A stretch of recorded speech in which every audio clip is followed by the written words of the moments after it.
Welcome dear student. तो last lecture में हम लोग समझ लिए थे डिप्रेशन इन फ्रीजिंग पॉइंट क्या होता है और उसको हम लोग कुछ न्यूमेरिकल प्रॉब्लम भी बनाए थे। ठीक है, तो आज हम लोग समझते हैं ऑस्मोटिक प्रेशर। लास्ट लेक्चर है आज का। आज समझेंगे हम लोग ऑस्मोटिक प्रेशर क्या होता है, ऑस्मोसिस क्या होता है, इसके ऊपर भी हम लोग न्यूमेरिकल प्रॉब्लम बनाएंगे। वांट ऑफ लॉ समझेंगे क्या होता है ऑस्मोटिक प्रेशर के लिए। ठीक है, तो चलिए पहले समझते हैं ऑस्मोसिस क्या होता है। ऑस्मोटिक प्रेशर जानने से पहले ऑस्मोसिस समझते हैं क्या होता है। देखिए, जब एक सॉल्वेंट को whenever a solvent and solution, जब एक सॉल्वेंट और सॉल्यूशन को सेपरेट करते हैं एक दूसरे को बाय सेमी परमिएबल मेम्ब्रेन से। देखिए, सेमी परमिएबल मेम्ब्रेन क्या होता है। सेमी परमिएबल मेम्ब्रेन से क्या होता है, पार्टिकल क्रॉस कर सकता है, इससे क्या करेगा, पास कर सकता है। सेमी परमिएबल मेम्ब्रेन से क्या करता है, सॉल्वेंट या सॉल्यूशन क्या कर सकता है, एक दूसरे से आर पार हो सकता है। ठीक है, पार्टिकल पास कर सकता है यहाँ से। ठीक है, सेमी परमिएबल मेम्ब्रेन से।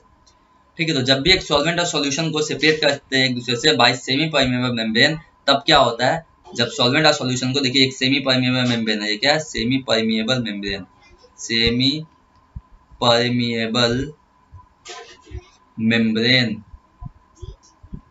ठीक है, जब हम एक सॉल्वेंट सॉल्यूशन को सेमी परमिएबल मेम्ब्रेन से क्या करते हैं, सेपरेट कर देते हैं, तब क्या होता है, यहाँ पे एकदम तुरंत फ्लो होता है, स्पॉन्टेनियस फ्लो होता है सॉल्वेंट मॉलिक्यूल का सॉल्यूशन की तरफ। मतलब ये सॉल्वेंट मॉलिक्यूल सॉल्यूशन की तरफ क्या करता है, उठ के चला जाता है। स्पॉन्टेनियस फ्लो होता है, सॉल्वेंट मॉलिक्यूल जितना क्या होगा, सॉल्यूशन मॉलिक्यूल की तरफ मूव करना स्टार्ट कर जाता है।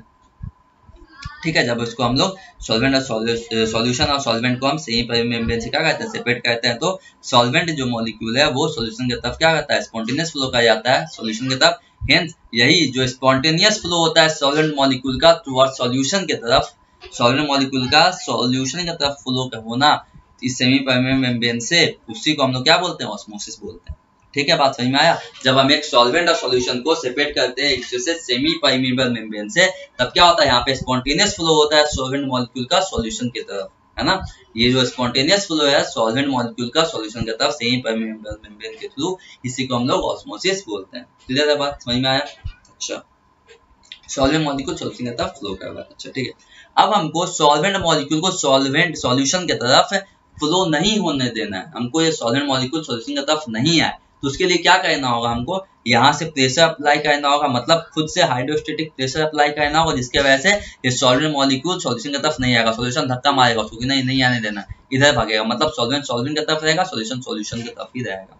ठीक है, तो जो प्रेशर हम एक्सटर्नल प्रेशर जो अप्लाई करेंगे ना यहाँ से, इसको हम लोग बोलेंगे ऑस्मोटिक प्रेशर। ठीक है, तो वही यहाँ पे देखिए, समझिए क्या दिया हुआ है यहाँ पे, दी एडिशनल हाइड्रोस्टेटिक प्रेशर, जो एडिशनल हाइड्रोस्टेटिक प्रेशर जो हम यहाँ से अप्लाई कर रहे हैं, कैसे देखिए, एडिशनल हाइड्रोस्टेटिक प्रेशर जो अप्लाई कर रहे हैं, किधर से, टुवर्ड्स सॉल्यूशन साइड से। ये सॉल्यूशन साइड है ना, जो सॉल्यूशन साइड से हम लोग एडिशनल हाइड्रोस्टेटिक प्रेशर जो अप्लाई कर रहे हैं सॉल्यूशन साइड से, किसके लिए, to prevent osmosis flow of solvent, मतलब सॉल्वेंट के फ्लो होने से रोकने के लिए, सॉल्वेंट सॉल्यूशन के तरफ जो आ जा रहा है वो सॉल्वेंट को सॉल्यूशन की तरफ नहीं आने देना, उससे रोकने के लिए जो हम लोग सॉल्यूशन साइड की तरफ से एक्सटर्नल प्रेशर अप्लाई कर रहे हैं, ऑस्मोसिस नहीं होने देने के लिए, रोकने के लिए, उसको हम लोग क्या बोलते हैं, ऑस्मोटिक प्रेशर बोलते हैं। क्लियर है बात, यहाँ समझ में आया।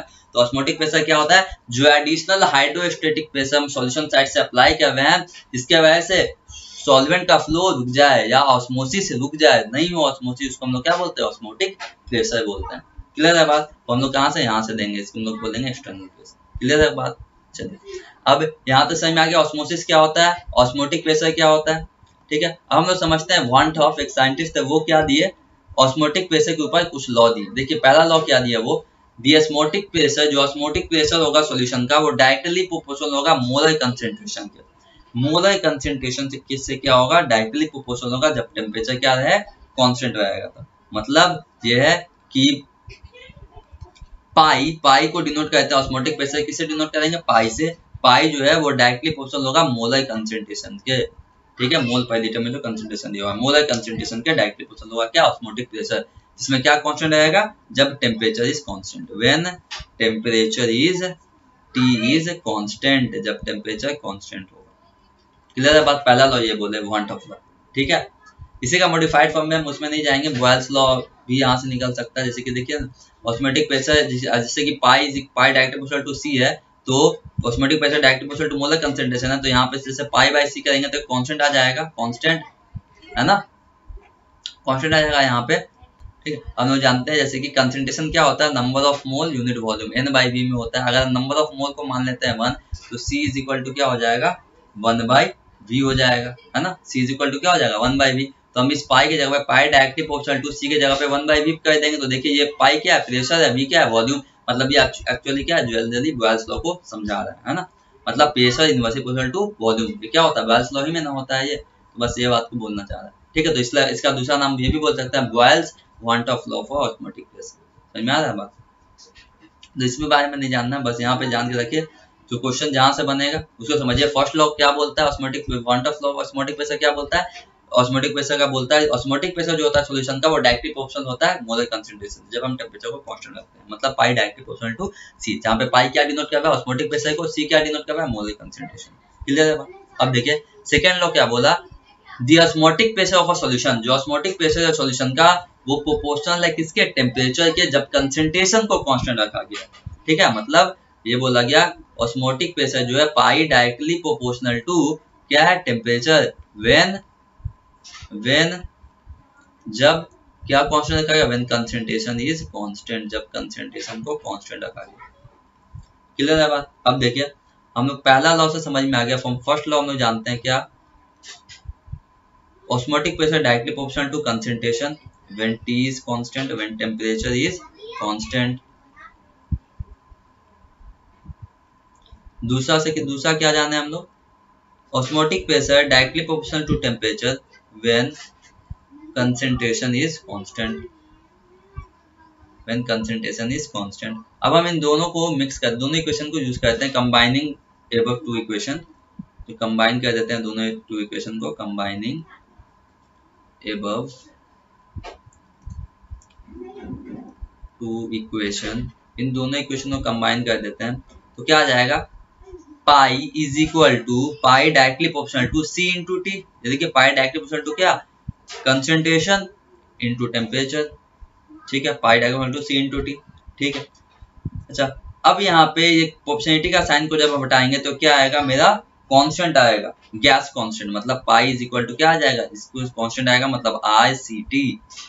ठीक है, आर क्या डिनोट कर रहा है, यहाँ पे आर डिनोट कर रहा है यूनिवर्सल गैस कांस्टेंट। समझ में आ रहा है, R is a constant which is numerically equal to gas constant, जिसका वैल्यू क्या होता है 0.082 लीटर एटीएम पर केल्विन पर मोल। ठीक है, तो यहाँ पे हम लिख देते हैं आर इज, यहाँ पे जनरली बोल सकते हैं सॉल्यूशन कांस्टेंट, सॉल्यूशन का कांस्टेंट है, और हम लोग जानते हैं which is equal to, which is numerically equal to, जो न्यूमेरिकली इक्वल है, इक्वल टू गैस कांस्टेंट। ये न्यूमेरिकली किसके इक्वल है, गैस कांस्टेंट के इक्वल है। क्लियर है बात। तो देखिए आर का वैल्यू कितना होता था, तो आर का वैल्यू होता था 0.082 लीटर एटीएम पर केल्विन पर मोल, पर केल्विन पर मोल। क्लियर है बात। अब देखिए कंसंट्रेशन को हम जानते हैं किसमें रिप्रेजेंट करते हैं, N by V, number of mole unit volume, N by V के फॉर्म में डिनोट करते हैं। तो यहाँ से पाई ऑस्मोटिक प्रेशर का फॉर्मूला, और हम इस तरह से एक्सटेंड कर सकते हैं, N by N C T by V, इस तरह से भी लिख सकते हैं, है ना। तो ये भी एक फॉर्मूला हो गया। अब देखिए हम लोग नंबर ऑफ मोल को किस तरह से लिख सकते हैं, तो जानते हैं हम लोग नंबर ऑफ मोल जो होता है वो गिवन मास बाय मोलर मास होता है। ठीक है, तो हम इसको और अच्छे से लिख सकते हैं, osmotic pressure is equal to W C T, W, अच्छा यहाँ पे N number of mole C T, यहाँ पे आर भी रहेगा, सॉरी यहाँ पे सी गलत लिख दिया, सी, तो सी का वैल्यू तो एन बाई वी है ना, सी का वैल्यू क्या है, सी का वैल्यू तो एन बाई वी है। तो यहाँ पे एन बाई वी लिख दिया, यहाँ पे कितना आ जाएगा आर, और यहाँ पे क्या आ गया टी। क्लियर है बात। टी क्या है यहाँ पे, टेम्परेचर, आर है सॉल्यूशन का constant, N number of mole, V volume. अब एन का नंबर ऑफ मोल हम लोग जानते हैं क्या होता है, given mass by molar mass, W by M होता है। अब देखिए तो यहाँ पे हम लोग क्या लिख सकते हैं, डब्ल्यू, अब यहाँ पे हम लोग एन को भी रिप्लेस कर सकते हैं किससे, डब्ल्यू से, W I T by M into V. ये भी मेरा क्या आ गया, ऑस्मोटिक प्रेशर का ये भी फॉर्मूला आ गया। क्लियर है बात। जहाँ पे टेम्परेचर किस में होगा, याद रखना है टेम्परेचर को केल्विन के अंदर रखना है, प्रेशर को, ऑस्मोटिक प्रेशर को एटीएम के अंदर रखना है, और जो वॉल्यूम जो होगा वो किस में होगा, लीटर के अंदर होगा। क्लियर है बात। तो हम लोग इस तीन फॉर्मूला को यूज करके हम लोग क्वेश्चन बनाए। ठीक है। तो पाई का वैल्यू क्या आ गया, osmotic pressure is equal to solution का constant R into concentration into temperature और number of mole into solution constant into temperature by volume और given mass into gas constant solution constant into temperature by molar mass into volume. ठीक है, इस formula को use करके हम लोग question बनाते हैं। चलिए तो हम लोग पहले क्वेश्चन देखते हैं क्या है। चलिए तो हम लोग पहला क्वेश्चन देखते हैं क्या होगा यार। इस क्वेश्चन में देखिए, the osmotic pressure of a solution containing 2.5 gram protein, osmotic pressure जो है कैलकुलेट करना है हमको, मोलर मास कैलकुलेट करना है। ऑस्मोटिक प्रेशर जो दिया हुआ है सॉल्यूशन का, जो कंटेन कर रहा है 2.5 ग्राम प्रोटीन 800 ml वाटर के अंदर, कितना है वो ऑस्मोटिक प्रेशर 1000 mm, ठीक है, Hg के रिस्पेक्ट में होगा एट 27 डिग्री सेंटीग्रेड पे। Calculate the molecular mass of protein का हम लोग मॉलिक्यूलर मास कैलकुलेट करना है। ठीक है, तो क्या क्या डेटा दिया हुआ है पहले हम लोग उसको लिख लेते हैं। ठीक है, तो देखिए यहाँ पे हम लोग जानते हैं जनरल फॉर्मूला क्या होता है, pi is equal to osmotic pressure is equal to solution constant और generally gas constant into concentration into temperature, RCT होता है। ठीक है, और हम लोग इसको लिख सकते हैं osmotic pressure is equal to C, क्या होता है सी जो होता है मेरा, अभी हम लोग देख के आए हैं N/V, number of mole, volume में कितना है N/V, और हम लोग नंबर ऑफ मोल को क्या लिख सकते हैं, नंबर ऑफ मोल को given mass W by molar mass M लिख सकते हैं, ये भी हो जाता है। C is equal to W by MV लिख सकते हैं, तो इसको हम लोग क्या लिख सकते हैं WIT बाई MV के फॉर्म में लिख सकते हैं। W क्या है मास, गिवन मास R, सॉल्यूशन का constant T, temperature M, molecular mass और V क्या है वॉल्यूम। ठीक है, इसमें से हम क्या बोल रहे थे, टेम्परेचर को केल्विन के अंदर रखना है, वॉल्यूम को लीटर के अंदर रखना है और प्रेशर को ATM के अंदर रखना है। ठीक है, तो चलिए अब इसी के ऊपर हम लोग क्वेश्चन को बनाते हैं। तो हमको गिवन मास W तो दे दिया है 2.5 ग्राम, ठीक है, और ml वॉल्यूम कितना दिया है, वॉल्यूम दे दिया है 800 ml दिया है 800 ml। तो हम लोग इसको लीटर में कन्वर्ट कर लेंगे, तो ml को लीटर में कन्वर्ट करने क्या कहते हैं 1000 से डिवाइड कर देंगे, 800 डिवाइडेड बाई 1000 कर देंगे, तो ये जीरो कटेगा, मतलब 0.8 लीटर। ठीक है, ये वॉल्यूम में कन्वर्ट हो गया, वॉल्यूम पता चल गया हम लोग को। अब प्रेशर को ATM में करना है, प्रेशर कितना दिया हुआ है, पाई का वैल्यू दिया हुआ है हम लोग को 1000 mm। ठीक है, तो हम लोग जानते हैं 1 ATM जो होता है वो होता है 760 mm के बराबर। तो 1 mm कितना होगा 1/760। तो उसी तरह से अगर हम 1000 mm करेंगे तो कितना होगा 1000/760, मतलब 760 से डिवाइड कर देंगे, तो 1000 डिवाइडेड बाई 760, ये जीरो से ये जीरो कट जाएगा। ठीक है, तो यहाँ पे कितना आ जाएगा 100/76 ATM, 100/76 ATM में क्या है मेरा ऑस्मोटिक प्रेशर है, पाई का वैल्यू। ठीक है, टेम्परेचर किस में रखना है केल्विन के अंदर, तो T इज इक्वल टू कितना 27 डिग्री सेंटीग्रेड है, तो प्लस 273 कर देंगे तो कितना आ जाएगा, तो आ जाएगा मेरा 300 केल्विन। ये आ गया मेरा टेम्परेचर। हम लोग फॉर्मूला जानते हैं ऑस्मोटिक प्रेशर का क्या होता है, पाई इज इक्वल टू होता है गिवन मास W इंटू, अच्छा गैस कांस्टेंट का वैल्यू लिख लेते हैं, R is equal to solution constant जो बोल रहे हैं क्या न्यूमेरिकली तो इक्वल है दोनों, 0.082 लीटर ATM पर केल्विन पर मोल, तो R का W into R into T divided by M into V। अब W का वैल्यू कितना दिया हुआ है मास, तो 2.5, R का वैल्यू हो गया 0.082, ठीक है, और टेम्परेचर का वैल्यू दिया हुआ है 300 डिवाइडेड बाई मोलर मास तो हमको फाइंड करना है, इंटू वॉल्यूम पता है 0.8 लीटर। ठीक है, और यहाँ से हम आगे पीछे पाई का भी तो वैल्यू पता है, तो पाई का वैल्यू हम लोग यहाँ पे पुट कर देते हैं। पाई का वैल्यू कितना है 100/76, इसको वैसे ही लिख देते हैं कितना 2.5 into 0.082 into 300 divided by M into 0.8। अब हम इसको क्रॉस मल्टीप्लाई करके सॉल्व कर लेंगे। ठीक है, तो हम लोग M को इधर लेके चले आते हैं, तो M इज इक्वल टू कितना आ जाएगा, ये 76 ऊपर चला जाएगा, तो 2.5 इंटू 0.082 इंटू 300 डिवाइडेड बाई 300, 76 भी इधर चला गया, तो इंटू 76 डिवाइडेड बाई नीचे में आ जाएगा 0.8 इंटू 100। ठीक है, जब हम लोग इसको कैलकुलेट कर लेंगे तो मोलर मास आ जाएगा मेरा, वह कैलकुलेट करने के बाद अगर हम इसको कैलकुलेट करेंगे तो वैल्यू आएगा आ जाएगा मेरा 58.425। तो कितना आ जाएगा मॉलिक्यूलर मास मेरा आ जाएगा 58.425 ग्राम पर मोल। इतना आ जाएगा मेरा आंसर। क्लियर है बात किस तरह से क्वेश्चन को सॉल्व करना। चलिए हम लोग नेक्स्ट क्वेश्चन को समझते हैं। चलिए हम लोग इस क्वेश्चन को देखते हैं। देखिए इस क्वेश्चन में क्या बोला जा रहा है, calculate the osmotic pressure of a solution obtain by mixing 200 ml of 3% urea. ठीक है, 200 ml में 3% यूरिया मिक्स किया गया, 300 ml के अंदर 4% ग्लूकोज मिक्स किया 15 डिग्री सेंटीग्रेड पे। तुमको ऑस्मोटिक प्रेशर फाइंड करना सॉल्यूशन का क्या होगा। ठीक है, चलिए हम लोग फाइंड करते हैं। पहले तो हमको मास निकाल लेते हैं। 200 ml में 3% यूरिया मतलब कितना ग्राम यूरिया है 200 ml में, और 300 ml ग्लूकोज में कितना, सॉरी 300 ml में कितना ग्राम ग्लूकोज है। ठीक है, तो पहले उसको हम लोग फाइंड कर लेते हैं। तो मास यहाँ पे हम लोग देख लेते हैं, मास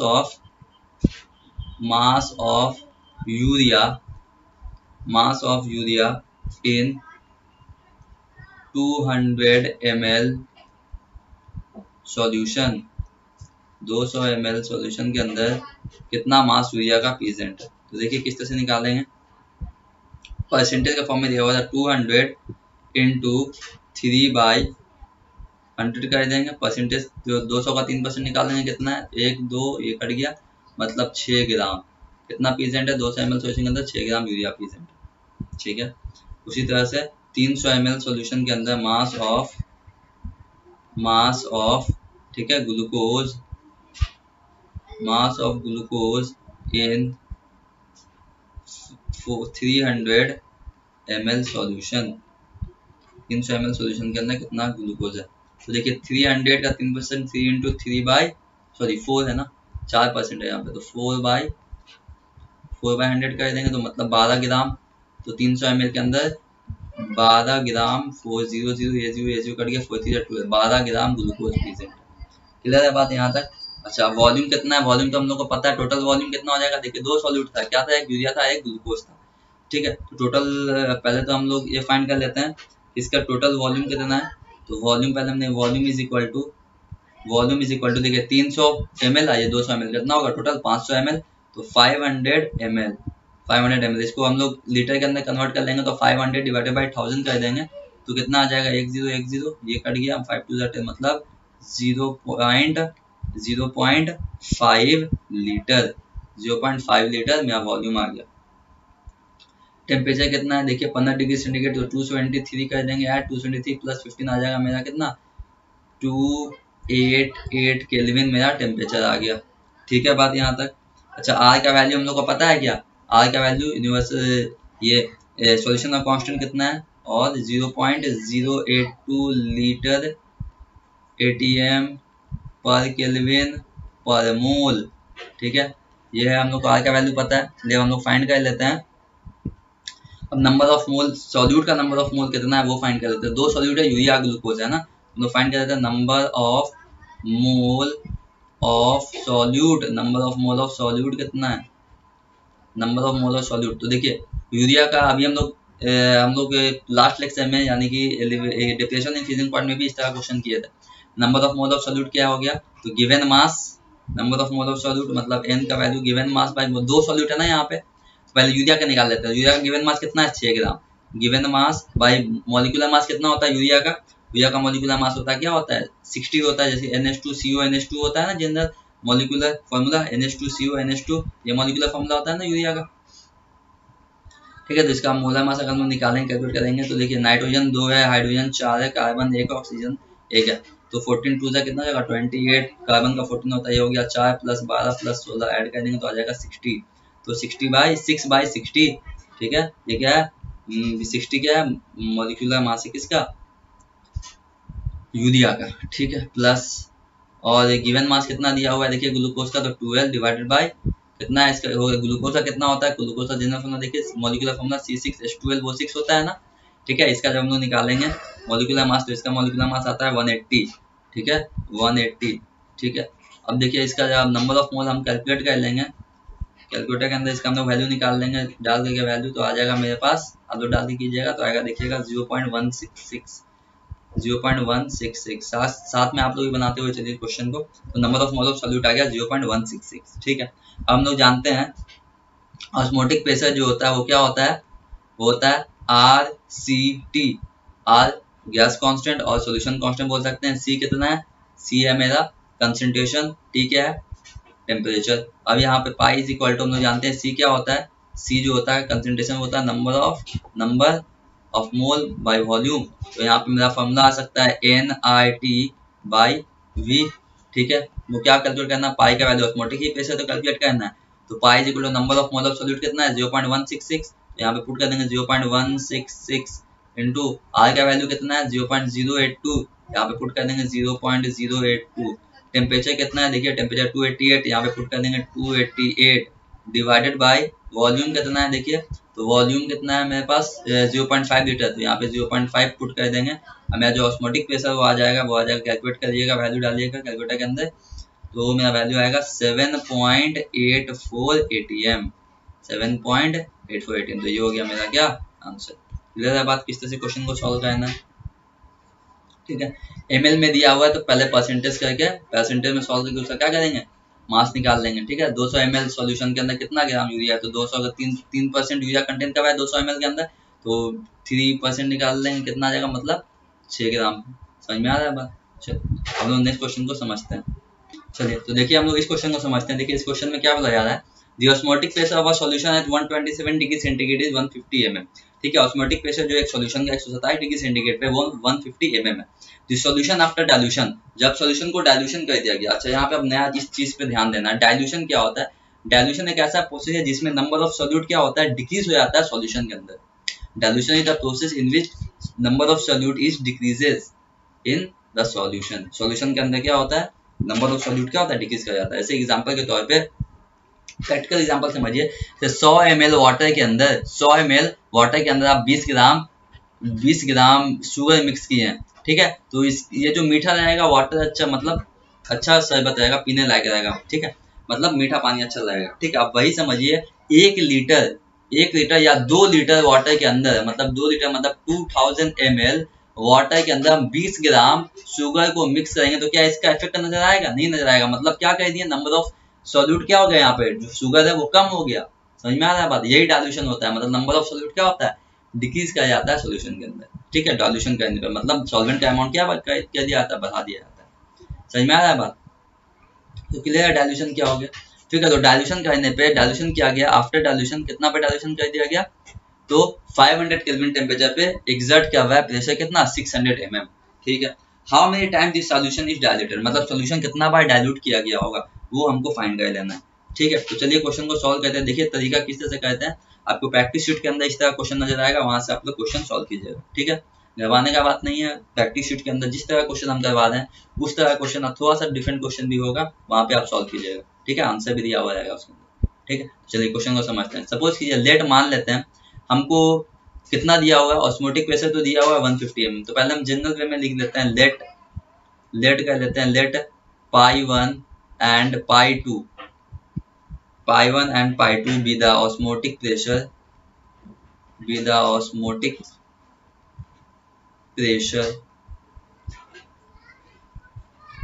ऑफ सॉल्यूशन का ऑस्मोटिक प्रेशर है पाई 1 एंड पाई 2 अलग अलग टेम्परेचर पे, पाई 1 एंड पाई 2 हैविंग, जिसका कंसेंट्रेशन क्या है, having concentration C1 and C2, concentration भी अलग अलग है C1 and C2 at temperature भी अलग अलग है at temperature T1 and T2, temperature भी अलग अलग है T1 एंड T2। ठीक है, तो देखिए पहला क्वेश्चन क्या बन जाएगा, पाई 1 ऑस्मोटिक प्रेशर क्या होगा R, ये तो सॉल्यूशन का कांस्टेंट तो सेम रहेगा R C1 T1। ठीक है, इक्वेशन 1 हो गया। ठीक है, सेकेंड टेम्परेचर पे ऑस्मोटिक प्रेशर हो क्या हो गया पाई 2, solution constant R, C2 concentration temperature हो गया क्या T2। ठीक है, ये क्या हो गया मेरा इक्वेशन नंबर 2 मान लेते हैं। ठीक है, अब 1 को 2 से डिवाइड कर देते हैं। ठीक है, 1 को 2 से डिवाइड कर देते हैं तो पाई 1 बाई पाई 2 कर देंगे, तो पाई 1 का वैल्यू क्या हो गया R C1 T1 divided by R C2 T2। बस कुछ नहीं, आप समझ में आ गया यहाँ पे बात। देखिए R से R कट गया। अब समझिए ऑस्मोटिक प्रेशर, पहला ऑस्मोटिक प्रेशर कितना था इनिशियल केस में, पाई 1 का value, the osmotic pressure of solution at 127 degree centigrade is 150 mm। मतलब पहला ऑस्मोटिक प्रेशर जो था वो कितना था, डाइल्यूशन होने से पहले ऑस्मोटिक प्रेशर था 150 mm। ठीक है, टेम्परेचर कितना था T1 127 डिग्री सेंटीग्रेड, इसको केल्विन में कन्वर्ट कर लेंगे, 223 ऐड कर दिए, 223 प्लस 127 में कितना आ जाएगा 400 केल्विन। क्लियर है। पाई 2 ऑस्मोटिक प्रेशर कितना हो गया पाई 2, अब देखिए डाइल्यूशन करने के बाद हो गया 600, तो यहाँ पे लिख देते हैं 600 mm। ठीक है। और टेम्परेचर कितना हो गया इस केस में, इस केस में टेम्परेचर था केल्विन में दिया ही हुआ है 500 केल्विन। क्लियर है बात। अब इसके अंदर वैल्यू डाल देते हैं। पाई 1 का वैल्यू कितना है देखिए 150, पाई 2 का वैल्यू कितना है ऑस्मोटिक प्रेशर 600। ठीक है। अच्छा C1 का वैल्यू कितना है पता नहीं है, लेकिन T1 का वैल्यू पता है, कंसंट्रेशन कितना है, टेम्परेचर कितना था, तो यहाँ पे 400 डिवाइडेड बाय टेम्परेचर के C2 का वैल्यू भी नहीं पता है, T2 का वैल्यू पता है 500। ये जीरो 2 जीरो कट गया, यहाँ पे ये जीरो कट गया, 15 4 जा 60 कट गया। ठीक है। तो देखिए यहाँ पे कितना आ जाएगा, C2 और 5 को उठा के ले आते हैं तो कितना आ जाएगा 5C2, इस 4 को नीचे ले आएंगे तो कितना 4 4 जा 16, C1 is equal to 5C2 by 16। तो C1 का वैल्यू कितना आ गया, और यहाँ पे हम जनरली C2 ही के फॉर्म में लिख देते हैं, कितना बार डाइल्यूट किया C2 के रिस्पेक्ट में हम लोग बताएंगे, C2 के रिस्पेक्ट में बताएंगे। ठीक है। तो यहाँ पे आ जाएगा मेरा C2 is equal to 16 C1 by 5, मतलब सॉल्यूशन को कितना बार डाइल्यूट किया गया होगा, solution is diluted 5 by 16 times, 16 by 5 times नहीं, 16 को उठा के नीचे लाएंगे तो 5 बाई 16 हो जाएगा ना, तो 5 बाई 16 टाइम्स हम लोग सॉल्यूशन को क्या कर दिए होंगे डाइल्यूट कर दिए होंगे, 5 बाई 16 टाइम्स सॉल्यूशन डाइल्यूट होगा। अच्छा नहीं समझ में आया, एक बार और समझिए। जैसे सपोज कीजिए C2 जो आता है is equal to C1 by 5 आता है, मतलब क्या सॉल्यूशन को 5 बार डाइल्यूट किया गया है। ठीक है। कोई बोल दे C2 जो है वो C1 बाई 2 है, मतलब सॉल्यूशन को 2 बार डाइल्यूट किया गया है। ठीक है। कोई बोल दे C2 is equal to 3C1 by 2 है, इसका मतलब क्या, इस 3 को उठा के मतलब इस तरह से लिख सकते हैं C1 is equal to 2 by 3, मतलब सॉल्यूशन को 2 बाई 3 टाइम्स डाइल्यूट किया गया। समझ में आ रहा है बात, इस तरह से आंसर को लिखना। ठीक है। क्लियर है। किस तरह से पता चलेगा, मतलब सॉल्यूशन को 5 बाई 16 टाइम्स यहाँ पे क्या कर दिया गया डाइल्यूट कर दिया गया। क्लियर है। क्वेश्चन को किस तरह सॉल्व करना, चलिए अब हम लोग आगे समझते हैं। इस तरह क्वेश्चन आपको प्रैक्टिस शीट के अंदर नजर आएगा, वहां से आप लोग सॉल्व कीजिएगा। चलिए हम लोग समझते हैं। देखिए आइसोटोनिक सॉल्यूशन क्या होता है, दो सॉल्यूशन जिसका सेम ऑस्मोटिक प्रेशर हो सेम टेम्परेचर पे उसको हम लोग क्या बोलते हैं आइसोटोनिक सॉल्यूशन बोलते हैं। दो सॉल्यूशन जिसका सेम ऑस्मोटिक प्रेशर होता है सेम टेम्परेचर पे उसको हम लोग क्या बोलते हैं isotonic solution. Solution having same osmotic pressure at same temperature known as isotonic solution. जैसे एग्जांपल के तौर पे यहाँ पे देखिए इस कंटेनर के अंदर है लिक्विड। ठीक है। इसका कंसंट्रेशन कितना है C1 है, टेम्परेचर कितना T केल्विन। ठीक है। ऑस्मोटिक प्रेशर दोनों का सेम है, यहाँ पर भी है सॉल्यूशन देखिए इस कंसंट्रेशन कितना है C2 है, टेम्परेचर क्या है दोनों का सेम है T केल्विन। ठीक है। तो यहाँ पर लिखेंगे तो पाई 1 क्या लिखेंगे, pi 1 is equal to pi, इसके लिए क्या लिखेंगे pi 1 is equal to C1 RT, temperature same. Pi 2 इसके लिए ऑस्मोटिक प्रेशर क्या लिखेंगे, pi 2 is equal to C2 RT। अब फॉर आइसोटोनिक सॉल्यूशन के हम लोग जानते हैं क्या बोले ऑस्मोटिक प्रेशर भी सेम होगा, यहाँ पे लिख देते हैं for isotonic solution. Isotonic solution के लिए क्या होगा, तो isotonic solution pi 1 is equal to pi 2, osmotic pressure same होगा तो यहाँ पे पाई 1 के यहाँ पे क्या लिख देंगे C1 RT is equal to C2, pi 2 यहाँ पे C2 RT। देखिए ये RT कट जाएगा, मतलब यहाँ पे ये पता चल गया कि कंसंट्रेशन भी इस केस में सेम होगा। आइसोटोनिक सॉल्यूशन के लिए टेम्परेचर तो सेम है, ऑस्मोटिक टेम्परेचर तो सेम है, ऑस्मोटिक प्रेशर भी सेम है, कंसंट्रेशन भी इसमें सेम होगा। ठीक है बात। चलिए अब इसके ऊपर बेस हम लोग न्यूमेरिकल प्रॉब्लम बनाते हैं। क्लियर है बात। चलिए तो हम लोग इस क्वेश्चन को देखते हैं। देखिए इस क्वेश्चन में क्या बोला जा रहा है, अ 5% aqueous solution of urea is isotonic with 6% aqueous solution containing unknown solute, determine the molecular mass of solute। ठीक है, हमको solute का molecular mass फाइंड करना है। ठीक है, तो unknown solute का। ठीक है, तो देखिए ये 5% aqueous solution of urea, तो हम लोग देखिए कंसंट्रेशन सॉल्यूशन के कंसंट्रेशन को एक्सप्रेस करने के लिए हम लोग अलग अलग टर्म यूज़ किए थे, मोलारिटी, नॉर्मलिटी, और सबसे पहला टर्म जो हम लोग यूज़ किए थे परसेंट स्ट्रेंथ बाय वॉल्यूम, वही दिया हुआ है ना। 5% एक्वस सोल्यूशन ऑफ यूरिया मतलब क्या, 5 ग्राम यूरिया 100 ml सॉल्यूशन के अंदर प्रेजेंट होगा, इसका मतलब ये है। उसी तरह से 6% aqueous solution of unknown solute, कोई एक और सॉल्यूट होगा जिसका 6% एक्वस सोल्यूशन के अंदर वो 6% प्रेजेंट है, मतलब क्या 100 ml उस सॉल्यूशन के अंदर 6 ग्राम अननोन सॉल्यूट प्रेजेंट है। तो देखिए इसको किस तरह से प्रोसीड करेंगे क्वेश्चन को। तो पहले तो हम लोग ये बात पता कर लिए कि ये परसेंट स्ट्रेंथ बाय वॉल्यूम के फॉर्म में दिया हुआ है। यहाँ पे समझ में आ गया, तो यहाँ पे लिख देते हैं 5% एक्वस सॉल्यूशन ऑफ यूरिया। इसका मतलब क्या हुआ, 5 ग्राम यूरिया। तो W का वैल्यू कितना है, given mass 5 gram of urea present है। कितना वॉल्यूम, कितना 100 ml के अंदर, सॉल्यूशन के अंदर 100 ml, ठीक है। वॉल्यूम मेरा कितना हो गया 100 ml, ठीक है। अब मोलर मास कितना होता है यूरिया का मॉलिक्यूलर मास कितना होता है, तो जानते हैं ना, फॉर्मूला क्या होता है NH2CO NH2, तो इसका आता है कितना 60। मॉलिक्यूलर मास कितना आता है यूरिया का 60 आता है, 60 ग्राम पर मोल, ठीक है। यहाँ पे लिखते हैं ग्राम पर मोल। अच्छा, अब देखिए मोलर कंसंट्रेशन क्या होगा, तब यहाँ पे हम निकाल सकते हैं मोलर कंसंट्रेशन। मोलर कंसंट्रेशन मतलब क्या, C1 के टर्म्स में, मतलब यूरिया का सिर्फ C1 पे बात कर लें तो क्या होगा, number of mole per unit volume कितना है, ये होता है मोलर कंसंट्रेशन का फॉर्मूला। और नंबर ऑफ मोल का फॉर्मूला क्या होता है, गिवन मास बाय मोलर मास। ये वॉल्यूम बगल में है तो ये भी आ जाएगा यहाँ पे।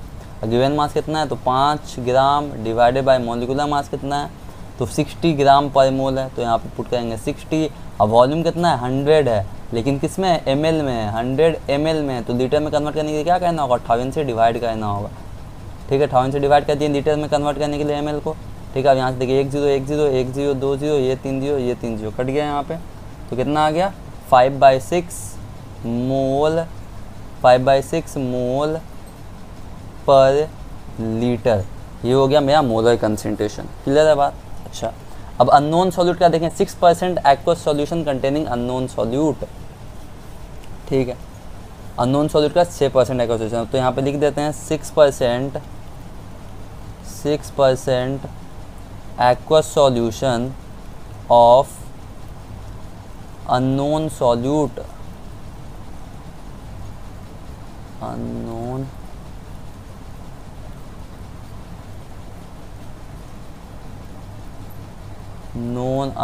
solute, ठीक है। तो इसका मतलब कि तो W का वैल्यू, इसका भी मास दिया हुआ है गिवन कितना 6 ग्राम। अब वॉल्यूम कितना हो जाएगा, वॉल्यूम तो वही रहेगा, परसेंट स्ट्रेंथ बाय वॉल्यूम के टर्म्स में दिया हुआ है, ठीक है। तो 100 ml। अब मोलर मास तो हमको पता नहीं, मॉलिक्यूलर मास कितना होगा, तो इसका तो हमको पता, फाइंड करना है इसका molecular mass of unknown solid का कितना है मॉलिक्यूलर मास, तो पता नहीं, तो हमको फाइंड करना है, ठीक है। तो इसका हम मोलर कंसंट्रेशन निकाल लेते हैं। मोलर कंसंट्रेशन मतलब C2 इज इक्वल टू क्या होगा, N/V number of mole by volume. Number of मोल का फॉर्मूला क्या होता है, given mass by molar mass into volume. देखिए यहाँ पे ये वॉल्यूम लिख दिया, मास कितना दिया हुआ है 6 ग्राम। मॉलिक्यूलर मास पता है क्या, नहीं, अननोन सॉलिड का मॉलिक्यूलर मास पता नहीं है। वॉल्यूम किस में, ml में दिया हुआ है, तो इसको लीटर में कन्वर्ट करेंगे तो 100 डिवाइडेड बाई 1000 से डिवाइड करना पड़ता है लीटर में कन्वर्ट करने के लिए। 1 0 से 1 0 कट गया, ये 0 से ये 0 कट गया, और 10 ऊपर चला जाएगा तो कितना होगा 60/m, इतना मोल पर लीटर, मोल पर लीटर। ये आ गया कंसंट्रेशन C2 का। अब यहाँ पे समझना है दो बात अच्छे से कि ये क्या आइसोटोनिक है, दोनों क्या है आइसोटोनिक्स है। दोनों सॉल्यूशन जो है, एक यूरिया का जो सॉल्यूशन है और एक अननोन सॉल्यूट का जो सॉल्यूशन है, दोनों क्या है आइसोटोनिक है। तो हम यहाँ पे बोलिए आइसोटोनिक सॉल्यूशन क्या होता है, अभी पर क्या है, दो सॉल्यूशन जिसका सेम ऑस्मोटिक प्रेशर होता है, सेम टेम्परेचर पे, उसको हम लोग बोलते हैं आइसोटोनिक सॉल्यूशन।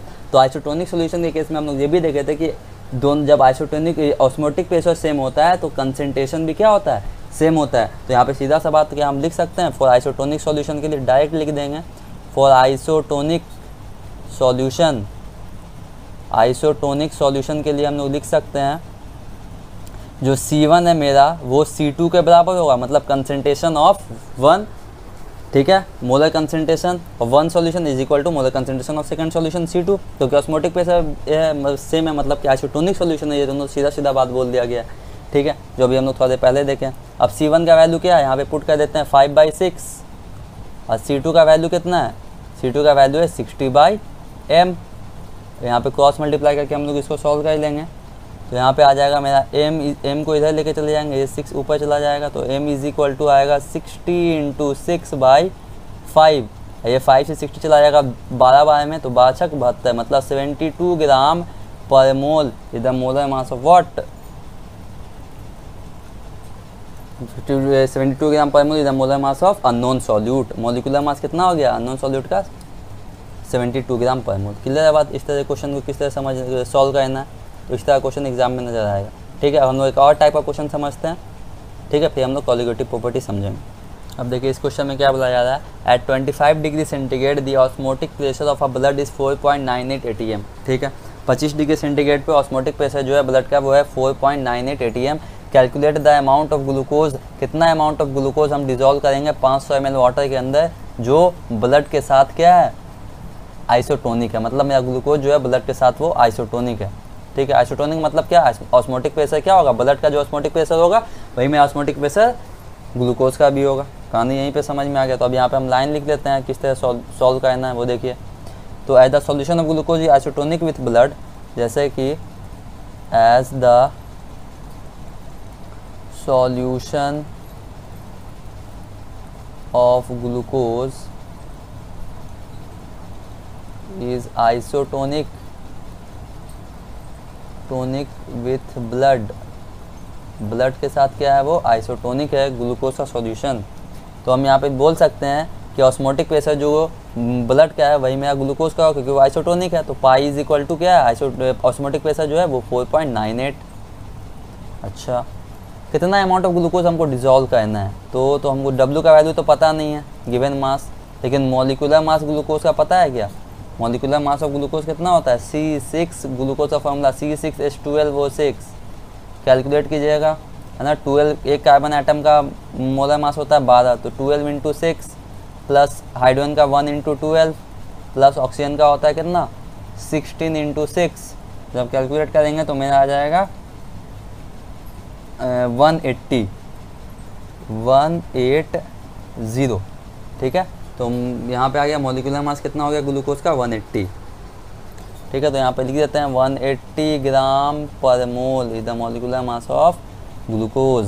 ठीक है, अब वॉल्यूम क्या दिया हुआ है हम लोग को, तो वॉल्यूम दिया हुआ है, वॉल्यूम भी लिख लेते हैं। वॉल्यूम दिया हुआ है 500 ml, तो वॉल्यूम है 500। इसको लीटर में कन्वर्ट कर लेंगे तो 1000 से डिवाइड कर देते हैं, तो कितना आ जाएगा 10 मतलब 1/2, 5 2 10, 1/2 लीटर। ठीक है, और इसको लिख सकते हैं 0.5 लीटर, ये वॉल्यूम दिया हुआ है। ठीक है, टेम्परेचर कितना दिया हुआ है 25 डिग्री सेंटीग्रेड, तो T is equal to 25 degree centigrade है। 273 प्लस 25 कर देंगे, ये हो गया केल्विन में कन्वर्ट, तो आ जाएगा 298 केल्विन। ठीक है, हम लोग फॉर्मूला जानते हैं क्या होता है, pi is equal to CRT, C concentration, R constant है, T क्या है टेम्परेचर है। अब कंसनट्रेशन को भी हम लोग जानते हैं क्या होता है, C इज इक्वल टू क्या होता है number of mole N/V, NRT/V आ जाएगा। अब N का मतलब क्या होता है नंबर ऑफ मोल है, तो given mass WRT by molecular mass MV। ठीक है, हमको तो W फाइंड करना, तो यहाँ पे देखिए पाई का वैल्यू जो हो गया ऑस्मोटिक प्रेशर का ये भी फॉर्मूला होता है, pi is equal to WRT/MV। हमको तो W फाइंड करना है, कितना अमाउंट ग्लूकोज डिजोल्व करेंगे हम। ठीक है, तो बाकी सब को हम आगे पीछे कर लेते हैं, तो W को अकेला छोड़ देंगे यहाँ पे, तो ये MV इधर चला जाएगा, तो pi MV/RT is equal to W। ठीक है, हम वैल्यू यहाँ पे पुट करेंगे, तो W is equal to pi MV/RT। अब पाई का वैल्यू कितना है देखिए, मतलब ऑस्मोटिक प्रेशर कितना है 498 ATM है, ATM। तो यहाँ पे 4.98 ATM into molecular mass of glucose is 180 into volume कितना 0.5 लीटर है, डिवाइडेड बाय R का वैल्यू कितना है, तो यहाँ पे R का वैल्यू फिक्स है पता है 0. कितना होता है 0.082 है ना, जो क्या होता है जिसका जो सॉल्यूशन कांस्टेंट है। जिन्हें देखा जाए तो गैस कांस्टेंट होता है, और ये सॉल्यूशन कांस्टेंट है R, तो क्या यूनिट क्या होगा लीटर ATM पर केल्विन पर मोल। ठीक है, तो यहाँ पे पुट कर देंगे तो 0.082 इंटू टेम्परेचर कितना है मेरा, टेम्परेचर है 298 केल्विन, यहाँ पे 298 केल्विन। अब इसको कैलकुलेटर में वैल्यू डालिए, इसका कैलकुलेटर में वैल्यू डाल के देखते हैं कितना आता है इसका वैल्यू, तो आएगा 18.34 ग्राम हमको ग्लूकोज डालना होगा 500 ml इसके अंदर वाटर के अंदर। तो ये हो गया मेरा आंसर। ठीक है। तो calculate the amount of glucose that must be dissolve in 500 ml water which is isotonic with blood. तो 18.34 gram of glucose must be dissolve करना होगा 500 ml वाटर के अंदर। क्लियर है। तो इस तरह क्वेश्चन हो गया। अब हम लोग समझते हैं कॉलिगेटिव प्रॉपर्टी। प्रैक्टिस शीट के अंदर हम क्वेश्चन डाल देंगे, आप तो वहाँ से और क्वेश्चन प्रैक्टिस कर लीजिए। अब हम लोग कॉलिगेटिव प्रॉपर्टी समझते हैं। देखिए तो समझते हैं कॉलिगेटिव प्रॉपर्टी क्या है। तो देखिए एक ऐसा प्रॉपर्टी डाइल्यूट सॉल्यूशन का जो डिपेंड करता है number of mole of solute कितना प्रेजेंट है गिवन अमाउंट ऑफ सॉल्वेंट में, उसको हम लोग बोलते हैं कॉलिगेटिव प्रॉपर्टी। ठीक है। तो क्या कॉलिगेटिव प्रॉपर्टी क्या है? तो एक ऐसा प्रॉपर्टी है डाइल्यूट सॉल्यूशन का, the property of a dilute solution, जो किस पे डिपेंड करता है? एक ऐसा प्रॉपर्टी है डाइल्यूट सॉल्यूशन का जो number of mole of solute एक गिवन अमाउंट ऑफ सॉल्वेंट के अंदर कितना प्रेजेंट है उसके ऊपर डिपेंड करता है, उसको हम लोग बोलते हैं कॉलिगेटिव प्रॉपर्टीज़। ठीक है। एक ऐसा प्रॉपर्टी डाइल्यूट सॉल्यूशन का जो डिपेंड करता है कितना मोल सॉल्यूट प्रेजेंट है गिवन अमाउंट ऑफ सॉल्वेंट के अंदर, उसको हम लोग बोलते हैं क्या? Colligative properties. ठीक है। तो हम लोग समझते हैं, अब ये हम लोग जितना पढ़े हैं, relative lowering in vapour pressure, elevation in boiling point, depression in freezing point, और हम लोग ऑस्मोटिक प्रेशर समझे, तो इन चारों से समझते हैं। तो पहला हम लोग समझते हैं relative lowering in vapour pressure से। रिलेटिव, क्या ये कॉलिगेटिव प्रॉपर्टी है? Relative lowering in vapour pressure, relative lowering in vapour pressure. तो क्या था जनरल फॉर्मूला देखा जाए तो P naught minus P by P naught relative lowering in vapour pressure is equal to क्या था? Mole fraction of B। अब mole fraction of B मतलब सॉल्यूट के मोल फ्रैक्शन के इक्वल था। तो मोल फ्रैक्शन ऑफ B हम किस तरह से लिख सकते हैं? Number of mole of B divided by number of mole of A plus number of mole of B। जो प्रेजेंट है सब, हर एक कंपोनेंट सॉल्यूशन के अंदर जो हर एक कंपोनेंट प्रेजेंट है सबका टोटल नंबर ऑफ मोल। तो Na सॉल्वेंट का होगा, NB सॉल्यूट का होगा। ठीक है। अब देखिए तो ये चेंज इन वेपर प्रेशर हम इसको लिख सकते हैं delta P by P not. ठीक है। Change in pressure by P not. अब यहाँ देखिए, अब यहाँ पे हम दोनों साइड Na से डिवाइड कर देते हैं। तो ये हो गया NB वाला, किए भी थे हम लोग जब हम लोग डाइल्यूट सॉल्यूशन के लिए relative lowering vapour pressure solve कर रहे थे। तो ठीक है, NB by Na divided by, यहाँ पे कर लेंगे Na से डिवाइड करेंगे तो ये तो 1 हो जाएगा, प्लस NB बाई Na यहाँ आएगा। ठीक है।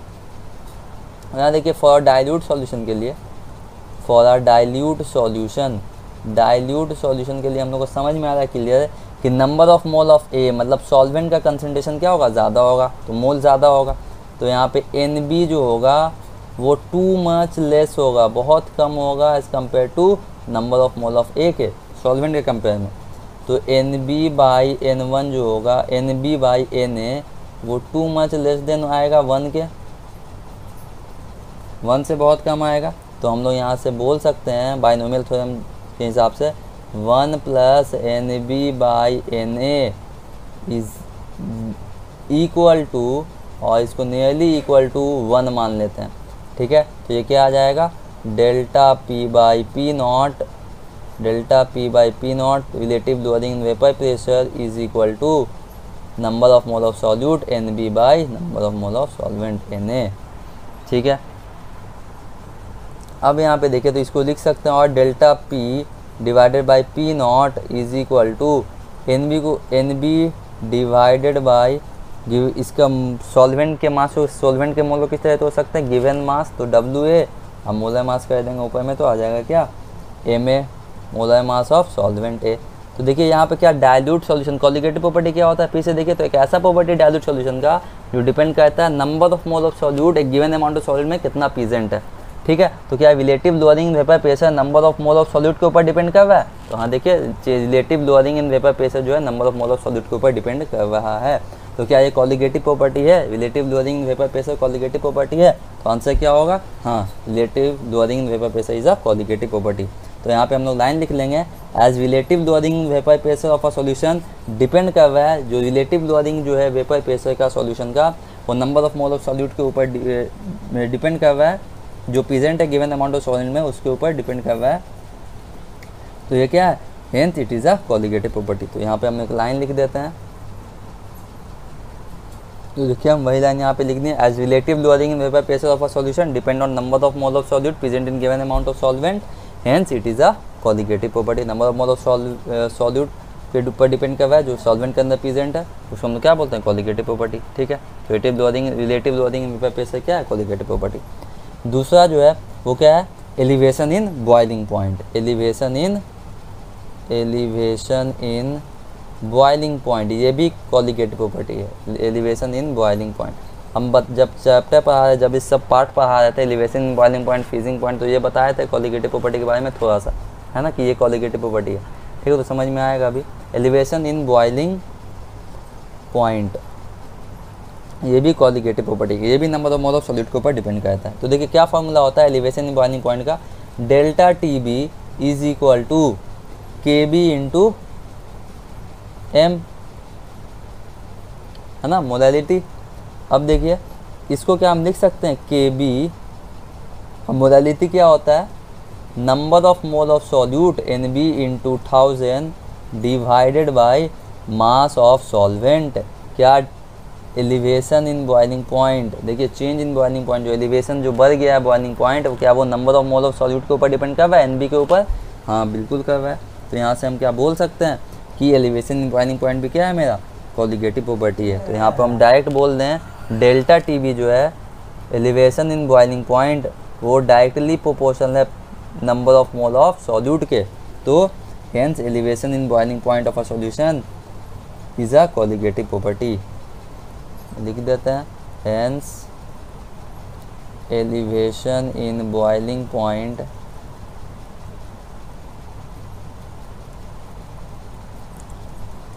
of a solution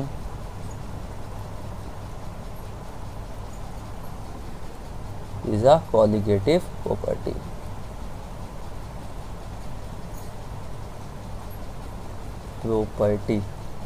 क्लियर है बात। अब देखिए तीसरा, ये तो ये मतलब एलिवेशन बॉइलिंग पॉइंट भी क्या है, कोलिगेटिव प्रॉपर्टी। तीसरा आता है depression in freezing point. Depression in freezing point, depression in freezing point. तो इसका फॉर्मूला क्या होता है, depression in freezing point delta T F is equal to molar depression constant, मतलब के एफ इंटू मोलैलिटी। यहाँ पे क्या था, molar elevation constant, K B into molality. ठीक है, और फिर यहाँ पे पुट करेंगे तो के एफ इंटू मोलैलिटी का फॉर्मूला क्या होता है, number of mole of solute N B into 1000 divided by mass of solvent W A. तो देखिए यहाँ पे डेल्टा टी एफ भी क्या है, डिप्रेशन इन फ्रीजिंग पॉइंट भी number of mole of solute से प्रोपोर्शनल है, डिपेंड कर रहा है number of mole of solute के ऊपर है। तो यहाँ पे बोल सकते हैं hence depression in freezing point of a solution is a colligative property. तो यहाँ पे लाइन लिख देते हैं, hence depression in freezing point, depression in freezing point of a solution, depression in freezing point of a solution is a colligative property, is a colligative property। Clear है। अब देखिए osmotic pressure के बारे में। चौथा आता है क्या, ऑस्मोटिक प्रेशर। देखिए ऑस्मोटिक प्रेशर का फॉर्मूला क्या होता है, pi is equal to C R T. ठीक है, pi is equal to C R T. अब सी का pi is equal to C concentration का फॉर्मूला क्या लिख सकते हैं हम, N R T by V. N क्या है, नंबर ऑफ मोल, मतलब ऑस्मोटिक प्रेशर जो है ये भी number of mole of solute के ऊपर डिपेंड कर रहा है। ठीक है, इसको एन बी कर देते हैं, number of mole of solute के ऊपर डिपेंड कर रहा है osmotic pressure.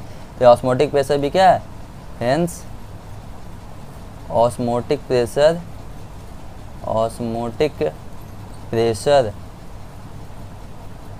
Is a colligative osmotic pressure भी number of mole of solute के ऊपर डिपेंड करता है। तो ये भी कोलिगेटिव प्रॉपर्टी है, प्रॉपर्टी। क्लियर है बात। ठीक है, सी आर क्या है यहाँ पे, सॉल्यूशन कांस्टेंट है। ठीक है, टेम्परेचर। ठीक है, तो ये सब जो अभी हम लोग पढ़े ये सब क्या है, कोलिगेटिव प्रॉपर्टी है। ठीक है, तो जनरली जो क्वेश्चन आएगा वो एलिवेशन इन बॉइलिंग पॉइंट, इसी से एचएस में क्वेश्चन देगा। ठीक है, डिप्रेशन इन फ्रीजिंग पॉइंट से देगा question, ideal non ideal solution से देगा। ठीक है, और कुछ ईयर का क्वेश्चन भी हम लोग सॉल्व करके डाल देंगे। ठीक है, 2016, 17, 18, 19, ठीक है, 4 ईयर्स का क्वेश्चन ईयर वाइज सॉल्व करके डाल देंगे, आप लोग वहाँ से सॉल्व कर लीजिएगा। तो रखते हैं आज के लेक्चर में हम लोग यहाँ तक। नेक्स्ट लेक्चर से हम लोग न्यू चैप्टर स्टार्ट करेंगे, ठीक है।